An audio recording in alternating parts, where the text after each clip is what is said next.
But the problem in the internet age is the fellow who's a stranger on a Wednesday is the best buddy by Friday or Saturday night because they're so adept at this grooming process. You are listening to Unravel with Natalie Denise.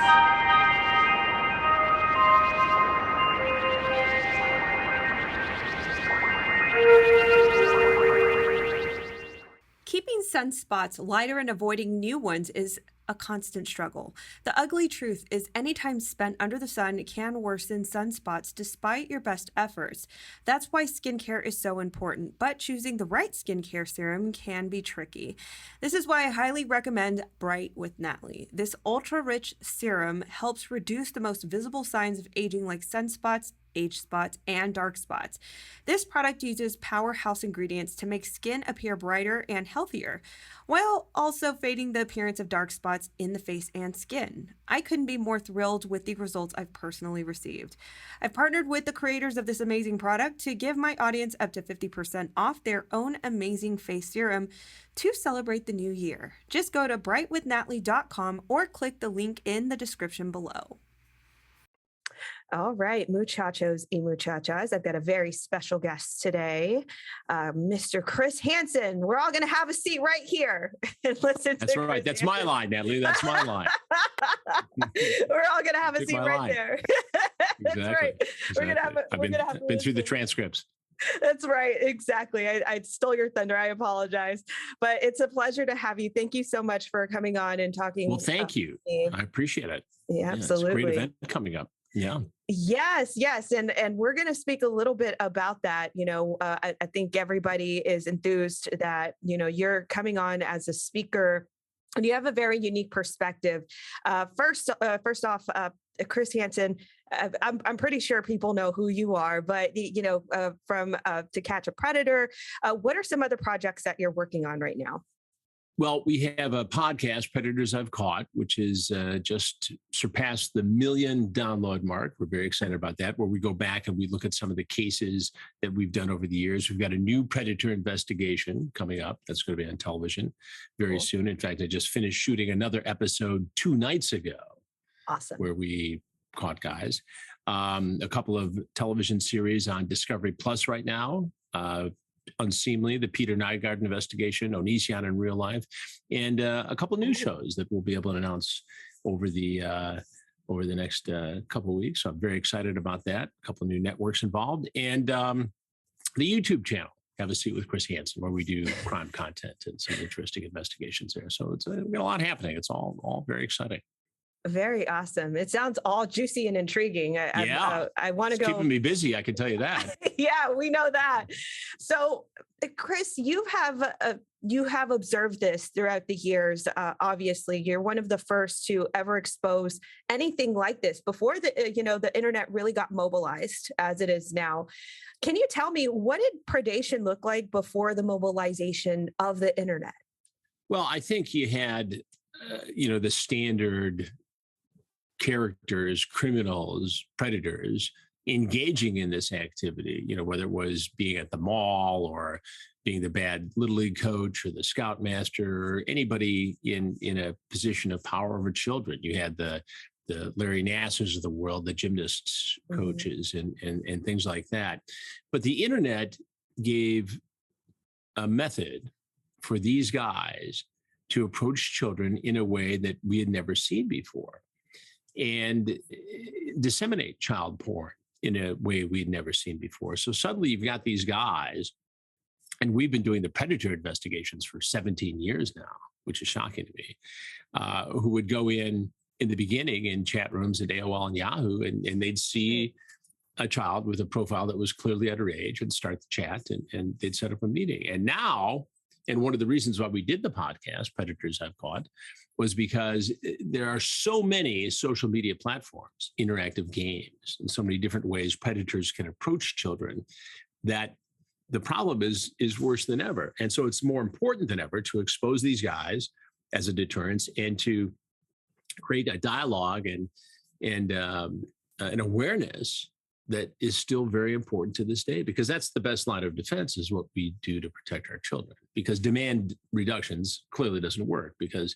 again, I thought we'd do 2 or 3 of these investigations 17 years ago, and that'd be the end of it. Nobody would show up. And here we are, 2021, and in a matter of hours, 4 guys surfaced in my investigation just 2 nights ago.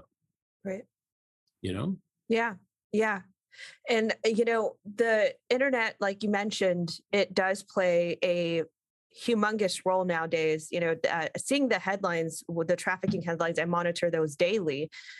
Almost every day, it's not only online exploitation, it's reoffending. So I think the demand reduction is a big factor, which brings me to this pivot here to the event happening on January 15th, rather. You will be specifically talking about the perspective of the predator. And, what are some highlights to what you plan on speaking of? Well, I think we can take people, as we do in the series, in the investigations, behind the scenes to see exactly how these guys operate, to see the grooming that goes online, to see the demand, to see the faces of these predators. And when you can get into the mind of the predators, as I've tried to do in these interviews that we have after they're arrested, after they're busted, after they're confronted by me, I think you can get a better understanding of how they work, how they think, how they groom. And when you combine that with the voices of victims, survivors, as we'll also have at this event, I think we can better protect other people from becoming victims. And I think that's really key here. It's about taking people inside the commission of a crime in a way they wouldn't normally get to experience, and then taking that information and sharing that with kids. Because again, this is a crime where demand reduction is virtually impossible. You know that. Right. So what is our best defense? Deterrence by exposing these guys, and education, the dialogue, the awareness that we create here. And that's why these events are so important, because it brings together, people from law enforcement, people like me, survivors of people like Jeffrey Epstein and others. And when you have a large group of people doing this, and not only in person, but able to, put together material that can be viewed over and over again on the internet, it's very powerful. And if you get one person to think, wait, this is suspicious, or I'm going to have a discussion with my son or daughter tonight, you can save one or 2 people who go out and spread the message. That's worth everything. But this is the way you do it. It's by bringing the people who have the most experience in this field together and saying, okay, how do we solve this issue? You're never going to make it go away altogether as long as there's an internet. And as well as I do, that during the pandemic, more kids are online more than ever before, which creates more of a target-rich environment. So it's as critical as ever to do something like this. Absolutely. So what are the adverse effects if a family, or say a parent, they aren't aware? Obviously, they would fall trap to something as nefarious as this. What are the adverse effects of not being educated? And, you've seen this again throughout the years at many facets. What are some, predators always go for the most vulnerable. So Mm-hmm. the child who is not properly educated about the dangers, a child who's not had the discussion with their parents. And by the way, anybody can be targeted. I always say that, when I was growing up, we were told, don't talk to strangers. Well, it was good advice then, good advice today. But the problem in the internet age is the fellow who's a stranger on a Wednesday is the best buddy by Friday or Saturday night, because they're so adept at this grooming process.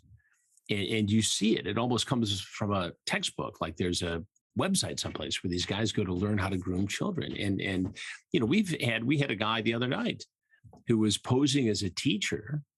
He was, a substitute teacher, but he was saying that he was a teacher to try to gain the children's trust and normalize an illegal and very damaging sexual contact with a minor.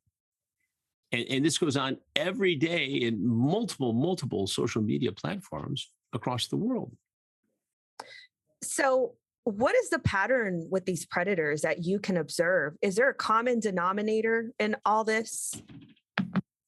Well, I think the common denominator, Natalie, is that they don't stand out of a crowd. Many of these guys look like the typical fellow you'd be standing in line next to at the grocery store on a Saturday morning. But I think they break down, and I'm not a therapist, but I think they break down into three different categories. There's the hardcore heavy hitter who would be doing this sort of thing with or without the internet. They'd be the bad little league coach, the scoutmaster, the Larry Nassar scenarios I mentioned. Right. And then you've got this group of younger guys who are opportunists, socially inept. They see an opportunity to have a sexual experience. They're in their early 20s. They figure if the girl's 13 or 14, it's a Romeo and Juliet situation, even though it's not, and they act upon it. Many of these guys can be put into therapy, punished, monitored, and they'll go straight. And we've seen that. And we talk about some of that in the podcast.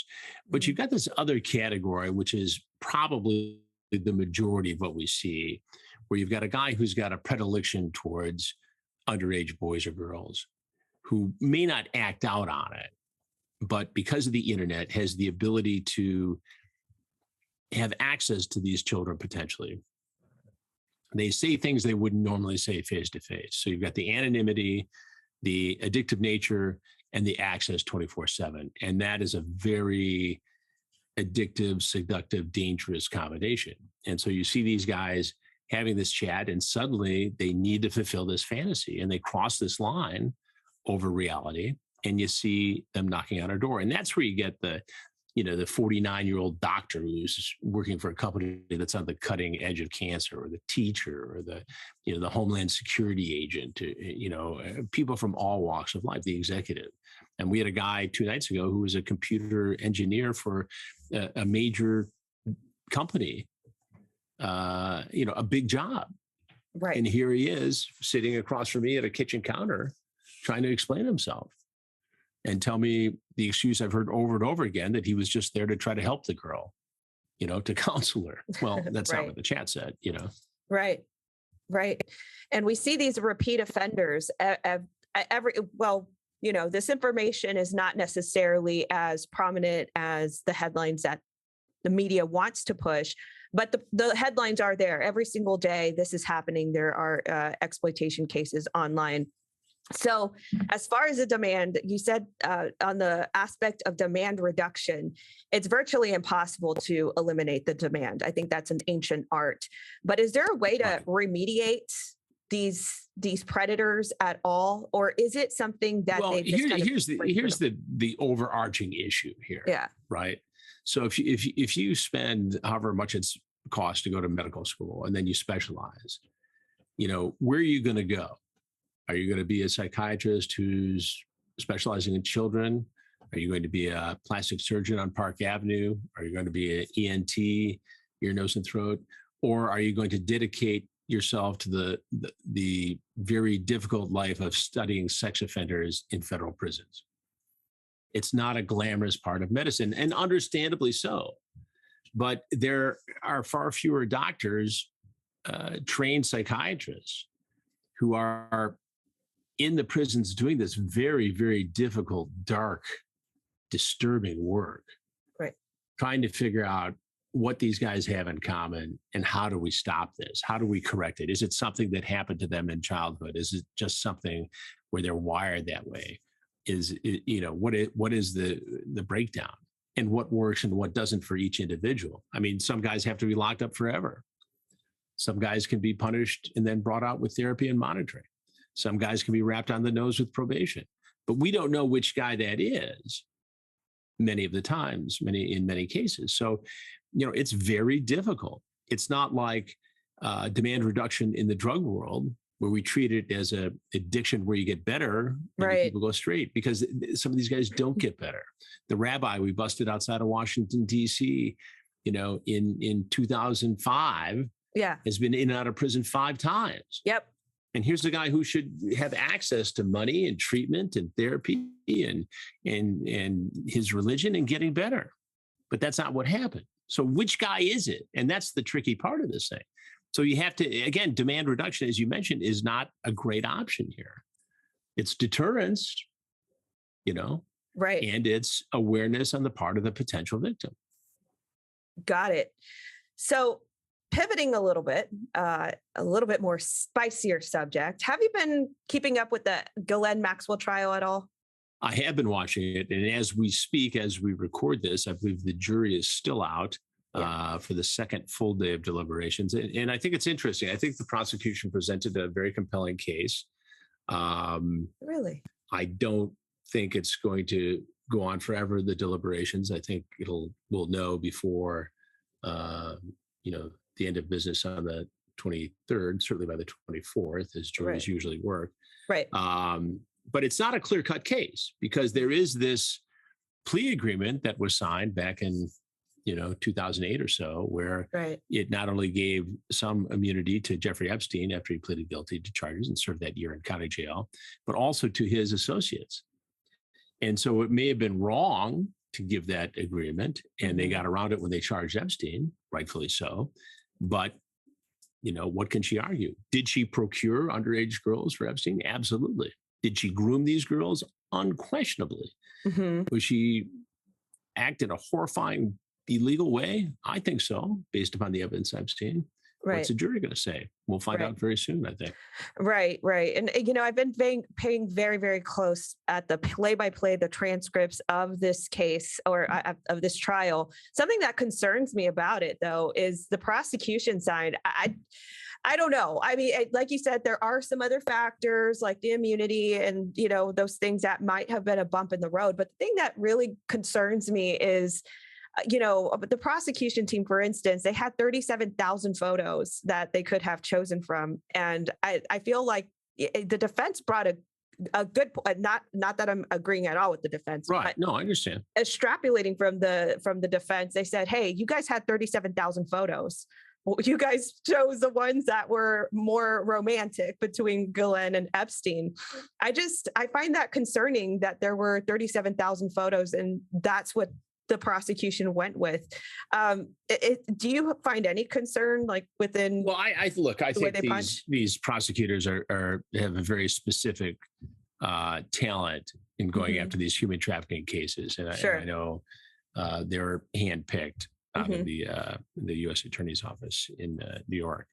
So I'm sure that was part of their strategy to show that it wasn't just, a paid thing, that, she was one of the victims of Epstein, but that she was actually romantically and intellectually connected here, that they led this actual straight life together on the surface, but her real job was to procure these girls in a massive human trafficking scheme. I'm sure that's what they were going for, as opposed to putting up more salacious stuff that would indicate that maybe she was a survivor or a victim as well. That's my guess. I mean, I wasn't in the prosecution sessions and I have not talked to the assistant U.S. attorneys actually prosecuting the case. But if it were me, you want to normalize the one aspect of it to show how evil her activities and intentions were on the other side of it. And to raise these very serious issues about pimping, for Epstein. Absolutely. Which is what the evidence suggests actually happened here, and that there's culpability. Now, I think the real question is going to be, all right, let's just say she's convicted. Right. And she gets a sentence of 35 years in federal prison. Right. Now, in federal prison, you don't get a lot of good time. You get 51 years a day good time, and that's it. You do the sentence, essentially. So does the Justice Department come back around, or does one of her attorneys come back around and say, all right, we want to cooperate in a larger investigation, and she's willing to talk and with consideration for a sentence reduction with cooperation. I think that's where you're going to see some movement down the road. I doubt she's going to do whatever the sentence is, even if it's on the low end of the range, 15, 20 years on the nose. At 59 years old, there's a deal to be cut here at some point. Right. They'll take their chances with the jury that she was a victim as well. And if that doesn't work, then the real work begins for the defense. That's a fair answer. That's a very elaborated and fair answer. All right. So pivoting on to, or actually staying on topic of this, without saying too much, because I know we can't say too much. What is your perspective on the eliteness of this dark industry? We won't hear a lot because obviously there's a lot of payoff within the industry, and, a lot of other things are puppeteered to cover it up. But what is your perspective as Chris Hansen looking inside to, this big, ugly, dark industry in the upper echelons of the elite world? In terms of human trafficking? Yeah. Look, we saw it with the 𝘠𝘪𝘦 investigation, the series I was executive producer on for Discovery Plus, the streaming service, the Unseemly. The investigation, the series is out now. You can check it out on Discovery Plus. Here's a guy who was a very wealthy man, a fashion magnate, nearly a billionaire, who over 50 years, according to the prosecution, violently raped hundreds of women, up to and including underage girls in the Bahamas, who he impregnated and then coerced to have abortions to harvest stem cells to inject in his own body as a fountain of youth. So here's a case where this guy got away with it for a long time because he was very, very wealthy. He was operating under the radar, in some cases in the Bahamas, where he paid off government officials. And his friends often benefited from the access to young women. Right. And they were influenced by money. They were vulnerable. They, were trafficked. And so he is now facing federal charges. He's locked up pending extradition from Canada. He's a Canadian citizen, but has, a lot of property and offices in the United States. And yes, there are guys who get away with it for long periods of time. And it's difficult to go after these guys because some of this starts in odd ways. Like in the Nygaard case, it was a civil dispute between, beachfront billionaires of the Bahamas. Right. But the one of the Louis Bacon, the fund manager who owned the property next to Nygaard's, had investigators who uncovered criminal activity and did the morally right thing, which was to take this to federal investigators and to cooperate in media investigations like ours and that of the New York Times. So it got exposed. And when it gets exposed and the government knows it's going to get exposed, then there's a little more pressure to do the right thing, which they would have done, I think. But same in the Epstein case. He had this plea bargain agreement. If it wasn't for Julie K. Brown and her team at the Miami Herald chipping away at this every day, that case doesn't get prosecuted. So that's the important media role that we play in these cases. Absolutely. And as you said, in Winnipeg, they actually won't charge Peter Nygaard at all, which is I believe, a big fracture in the legal system. Of course, that's in Canada. I've been reading about it up there in the Winnipeg Free Press that they won't do it. I haven't been up there personally to cover the actual hearings, but the good news in that case is they have a very solid, tight case here in the United States. Yes. There's a big civil case, and we interviewed his son. Yeah, one of his sons, for instance, who has come forward and talked about some of his victims who've been brave enough to come forward in the investigation. And so he's facing certainly the rest of his life in prison. And I can't imagine a scenario in which he gets bond. Right. And I can't wait for the extradition. The SDNY seems to not play with those types of things. So that is something more optimal, I think, give us a little bit more of an optimistic perspective. So very good. I'm again, this is my field of work too. So my eyes are on it, and I'm very, very enthused to see any sort of justice carried out on these perpetrators. So January 15th, you guys can catch Chris Hansen. I will put a link in my description below, whether it be on audio podcast or if you guys are watching us here on video. You guys would want to definitely join in and learn on a different spectrum of perspectives, the predator perspective, the survivor perspective, even the traumatologists who give their 2 cents in the brain chemistry changes and the grooming process and several processes within trafficking. So again, Chris, I was so excited. I'm excited to work with you in January, and I'm excited to talk to you and also hear what you have to say on the predator perspective in Houston. Well, thank you very much, Natalie, and I appreciate all your hard work and effort that you put into this subject and these cases, and look forward to seeing you in Houston. Absolutely. So guys, check out the link in the description below, and we will catch you in the next episode. Bye-bye. Thank you so much for tuning in to Unravel with Natalie Denise. Please give this podcast 5 stars.